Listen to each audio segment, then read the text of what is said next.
L'élitisme est une forme de discrimination positive, elle frappe le monde entier de plein fouet, et One Piece n'y fait absolument pas exception. Bienvenue dans le cours de géopolitique de 3e année. Oh pardon, on s'est trompé, bienvenue sur Raftel Hill et aujourd'hui on parle des supernovas. Ces jeunes ou des moins jeunes pirates qui ont tout dévasté sur leur passage, ces monstres qui ne cessent de grimper. Et forcément, vous rêvez tous de connaître des petits secrets improbables sur eux, n'est-ce pas? Des petites infos que vous ne soupçonniez même pas. Eh bien c'est parfait, car ici on est là pour ça, et ça commence maintenant. Hello les fans de One Piece, c'est Silver et Copper. Bienvenue sur Raftel Hill, la chaîne dédiée à tout l'univers de One Piece. Alors là on a plein de choses à vous dire. Premièrement, c'est ça. Alors, on est en fin de vacances et on va rester encore 2 semaines ici. On va vraiment s'amuser, mais surtout on va faire des vidéos dans un endroit pareil. On va en faire moins sans doute pour le moment parce qu'il faut qu'on court à droite à gauche. Mais en tout cas on s'amuse toujours autant et franchement les paysages sont incroyables. Ouais, là vous avez la preuve quand même, hein. C'est super bien. Et ça nous a donné plein d'idées sur plein de choses différentes. Donc du coup on va faire plusieurs vidéos dans d'autres cadres que celui-ci, mais toujours La Réunion est toujours aussi beau forcément. Et on aura aussi donc un projet assez spécial. Ouais, un énorme projet. Alors là vous n'avez jamais vu ça sur YouTube. En aucun endroit possible. Et là ça va être génial. Pour l'instant on garde un peu le suspense je pense. Mais on peut quand même dire que c'est en rapport avec One Piece. Oui, oui forcément c'est en rapport avec One Piece. Mais pas que. Oui. On dit non, il ne faut pas le dire. Mais pas que. Forcément ce sera sur d'autres choses, mais en rapport aussi avec La Réunion, vous verrez.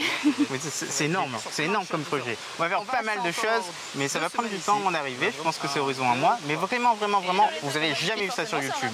Alors abonne-toi si ce n'est pas le cas, parce que tu vas être ébloui. Et n'oublie pas de laisser le petit like. Exactement. Commençons la vidéo, parce qu'après tout, on est là pour ça. Allez, c'est parti. Première info super inutile, dès leur arrivée à Sabaody, tout le monde martèle qu'ils sont incroyablement forts. Et pourtant, ils se font tous démonter les uns après les autres. Et le plus intéressant, c'est que Shaki lâche même que Rayleigh est 100 fois plus fort que toutes ces personnes réunies, que tous les supernovas. Alors qu'il est déjà vieux et il est à la retraite et il se fout même pas quand il attaque. Bon, il rivalise quand même avec un amiral, c'est pas rien. Ce sont tous des pirates aux origines historiques, à 2 exceptions près, pour Luffy et Killer. Oda a avoué avoir eu la flemme pour le nom du second, alors il a fait très simple. Zoro Roronoa vient de Lolone, le pirate français, mais par contre il le prononce à la japonaise. Kill vient de William Kidd. Pour Urouge, c'est sans doute de Oru Kreis, un pirate turc. Bonnet, Dan Bonnet. Law, Edward Law. X-Drake et Hawkins ont une histoire commune. Ils sont inspirés de Francis Drake et de John Hawkins, 2 explorateurs pirates qui étaient cousins. Et enfin, Teach, vous le savez tous, c'est Barbe Noire. La prime la plus petite des supernovas à Sabaody est de 108 millions de berries, et elle appartenait à Urouge. Le plus étonnant, c'est que c'est toujours le cas, vu qu'il n'est pas vraiment réapparu après l'ellipse. En tout cas, il est réapparu furtivement. Mais on peut forcément dire qu'elle a augmenté et elle est sans doute très conséquente, car elle a réussi à battre un Sweet Commander avec une prime de 60 millions de berries sur sa tête. Ce qui est bien plus que toutes celles des supernovas actuellement, mis à part Luffy et Teach. C'est vraiment une bande de sous-estimés, ceux-là. Bonnet est la seule supernova à avoir perdu tout son équipage. Juste avant l'ellipse, ils se sont fait attraper par Barbe Noire alors qu'ils essayaient de venger Ace et Barbe Blanche. Ce monstre a même demandé la demoiselle en mariage. La réponse, évidemment, on la connaît tous. Et lorsque les marines sont arrivées, elle fut abandonnée sur place et Akainu les livra à Marie-Joie. C'est là que Bonnet s'échappa, mais sans son équipage. Eux, ils croupissent toujours Impel Down. Luffy, lui, il n'aurait jamais fait ça. Il y a 3 utilisateurs du Haki des Rois confirmés dans ce groupe. C'est déjà pas mal, mais tous les autres maîtrisent le Haki de l'armement après l'ellipse. Ce qui en fait des personnes très fortes pour Paradise, mais pour le Nouveau Monde,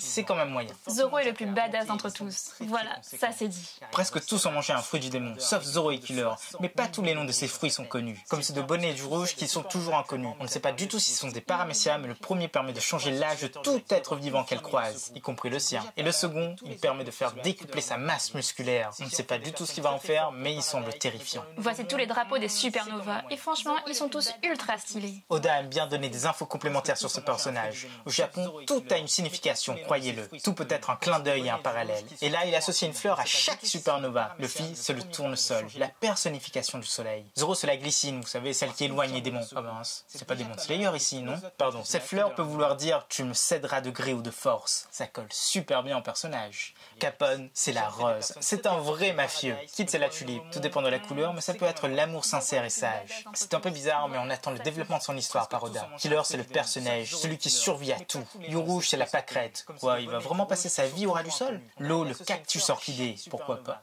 Hawkins, c'est le lys noir. Apo, le coquelicot. Barbe Noire, le licorice rouge. Et là, c'est très intéressant, car c'est la fleur de l'enfer. Selon les légendes, elle parsème le chemin qui mène vers le monde du dessous. Bonnet, c'est la fraisière, qui représente tout ce qui est enfantin, la vraie immaturité. Et Drake, c'est la gentiane. Avant l'ellipse, Kid avait la plus grande prime de tous les supernovas, et c'est expliqué par le fait qu'il s'attaquait fréquemment aux civils. Après l'ellipse, sa prime n'a pas tant augmenté que ça, passant de 315 millions à 470 millions de berries. Ça peut s'expliquer aussi par une chose. Sur Paradise, il s'attaquait aux personnes qui raillaient le rire de Killer. Petit à petit, celui-ci s'est enfermé derrière son masque et il a arrêté de rire. Il n'a donc plus besoin de s'attaquer aux autres. Kid est originaire de South Blue, comme Killer et Bonnet. Mais lui, il a 23 ans. On dirait pas, mais ça peut avoir une importance capitale.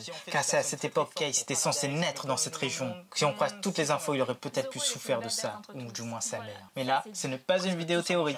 Il y a eu pas loin de 7 alliances de supernova à l'heure actuelle. Les 3 premières peu consenties ont lieu à Sabaody. Kid, Law et Luffy pour sortir de la salle aux enchères. Rouge, Drake, Apo et Hawkins contre Kizaru. Et Law et Kid contre un pacifista. Après l'ellipse, on a la fameuse alliance Law-Luffy qui dure encore aujourd'hui. Puis il y a eu la grande alliance Hawkins, Kid, Killer et Apo. Bon, tout ça même s'il y avait un infiltré dans le tas. À Whole Cake, Luffy et Capone se sont associés. Et sur Wano, la grande alliance pour faire tomber Onigashima a regroupé presque la totalité des supernovas sur place. Ce sont tous des monstres qui ne recherchent que la puissance, et nombre d'entre eux ont attaqué des Yonko ou ont essayé de le faire. Tout d'abord, on a Kid. Dès son entrée dans le Nouveau Monde, il s'est dirigé vers Big Mom, mais il a perdu, forcément. Ensuite, il s'est frotté à Shanks et il a perdu un bras. Et maintenant, il se frotte à Kaido. Luffy, lui, c'est l'apothéose. Il a toujours croisé le chemin de Barbe Noire. Maintenant, il est contre Kaido, mais en route, il a contrecarré les plans de Big Mom. Law fait partie de toutes les manigances pour faire tomber Kaido. Il y a aussi eu cette alliance pour faire tomber Shanks, mais ça a totalement foiré, et Rouge a aussi essayé d'attaquer Big Mom.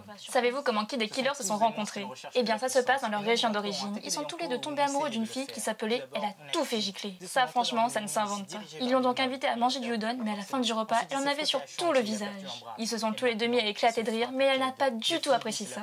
Elle les a donc mis tous les deux KO. Et depuis, ils sont les meilleurs amis du monde. Bonnet est la seule supernova dont l'âge est inconnu. En gros, elle pourrait être super vieille ou super jeune.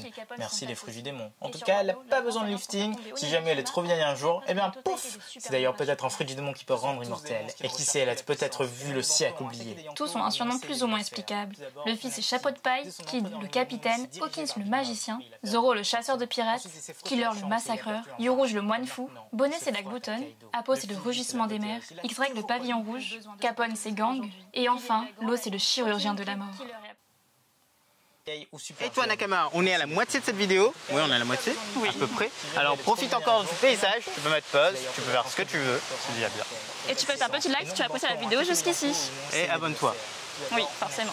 Non, le like aussi. Abonne-toi et like. Mais on attend.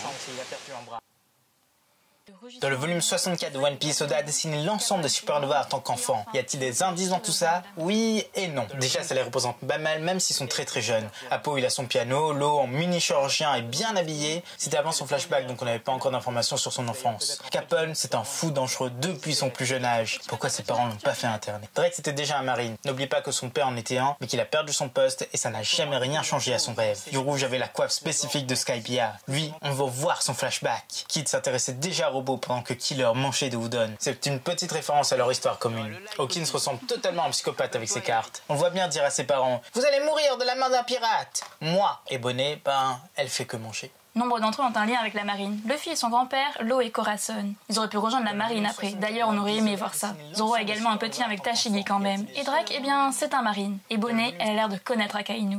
Hawkins n'est pas obligé de suivre ses cartes, mais il le fait par conviction. Ses pouvoirs sont liés à la paille et peuvent agir indépendamment de ses cartes. Mais en termes de pouvoir, c'est comme si qu'il avait deux fruits du démon. Ok, c'est pas totalement fiable, mais ses cartes, ça permet de lire un minimum l'avenir. Killer mange sans lever son masque et il voit qu'avec une paille. Mais bon, c'est pareil pour tous les personnages avec un masque. Et d'ailleurs, dans le dernier SBS, Oda dit que King mange également comme ça. Après l'ellipse, il y a pas mal de représentations de Supernova sans Zoro. Ça a suscité pas mal de questions sur son titre de Supernova. Mais il était bien parmi eux, ça c'est certain. Il y a eu confirmation après. Et là, vous le savez tous, il est surpuissant, même pour un Supernova. À Wano, Kid et Killer ont subi le tsurushi ou pendaison inversée, une méthode japonaise de torture employée au XVIIe siècle afin de contraindre les chrétiens, les kirishitans, à abjurer leur foi. La première invocation d'un membre de la pire génération après Luffy et Zoro bien sûr a lieu sur l'île de Drum. C'est bien sûr Barbe Noire. Il a attaqué cette île sans vergogne. C'est aussi le premier à apparaître à Jaya. Mais dans l'ordre chronologique, certains d'entre eux ont commencé leur carrière bien avant. Lorsque Ace a débarqué dans le Nouveau Monde, il est dit que Kid commençait déjà à se faire connaître sur South Blue.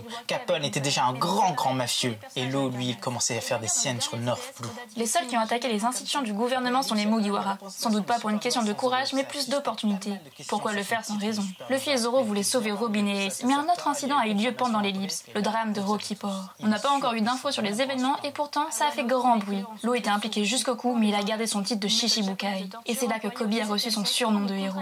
Hawkins utilise des vraies cartes de tarot avec un style de représentation très célèbre. C'est la représentation de Rider-Waite. Et les cartes qui sont déjà sorties sont le fou, la tour, la force, le soleil, le jugement, les 7 bâtons, le cavalier de la coupe, l'as d'épée, les 9 épées et la mort. Pour l'interprétation, veuillez prendre un rendez-vous avec Hawkins car nous, on n'y connaît strictement rien. Vous le savez tous, Killer a mangé un smile et il était défectueux. Il n'a donc pas eu de pouvoir supérieur, il peut juste rire en continu. Mais c'est peut-être pour le mieux car Oda a publié ça récemment. Oui, on est d'accord avec vous, c'est horrible. Imaginez ça, ça aurait pu être canon. Ça, c'est la magie de One Piece. Oda n'a pas publié de premier croquis pour ses personnages et il y a une raison très particulière. Ils ne devaient pas exister. Arrivé à Sabaody, l'éditeur a dit à Oda qu'il n'y avait pas d'autres pirates aussi puissants que Luffy. C'était assez bizarre. En tout cas, personne de sa génération. Alors Oda, en même pas 2 heures, il a créé tous les supernovas, tous les autres qui ne sont pas de l'équipage. Et oui, c'est comme ça que ça s'est passé et on le remercie. Depuis, ils font partie intégrante de l'œuvre. Donc vous comprendrez qu'il n'y a pas de croquis préliminaire. Et voici les passe-temps des supernovas. Kid adore collectionner les armes. Luffy, c'est manger. Zoro, la muscu et dormir. Hawkins, le design d'intérieur et prendre des bains. Pour Drake, c'est l'étude des reptiles et l'astrophysique. Law, il aime errer comme ça, sans but, et collectionner des pièces commémoratives. Apo, il aime faire le DJ et surfer. Killer, jouer de la batterie et cuisiner. Bonnie, elle aime le Jenga et manger. Ça, on avait bien remarqué. Capone, il aime admirer des peintures et jouer à des jeux de plateau. Et pour Rouge, eh bien, il aime boire et faire des randonnées. Oda a aussi dessiné tous les supernovas dans le sexe opposé. Il y a des masterclass quand même. Nous, on adore le visage de Killer.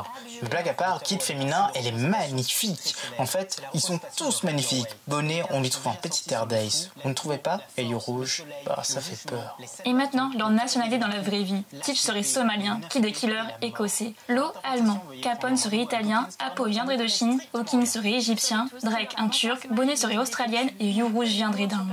Bonnet partage pas mal de points communs avec Hancock et Big Mom. Ce sont les 3 seules filles de leur groupe. Ils ont tous les 3 un fruit du démon. D'ailleurs, ces attributs sont parfaits pour une femme selon Oda. Le fruit de la jeunesse éternelle, c'est de la passion et celle qui donne la vie. Puis elles sont tous les 3 dans l'excès. Bonnet, elle mange beaucoup trop. Big Mom aussi. Et Hancock, elle aime beaucoup trop. Capone a le fruit du démon le plus déstabilisant. Et oui, bref, vivre dans son capitaine, c'est quand même assez bizarre.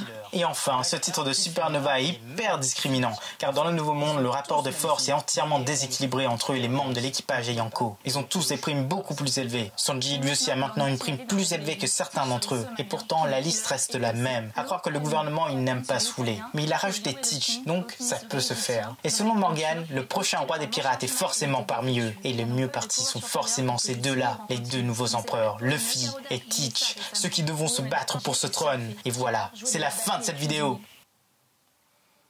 Voilà, c'est déjà la fin de cette vidéo. On espère que ça vous a plu. En tout cas, nous, on s'est super amusés. Le cadre est incroyable.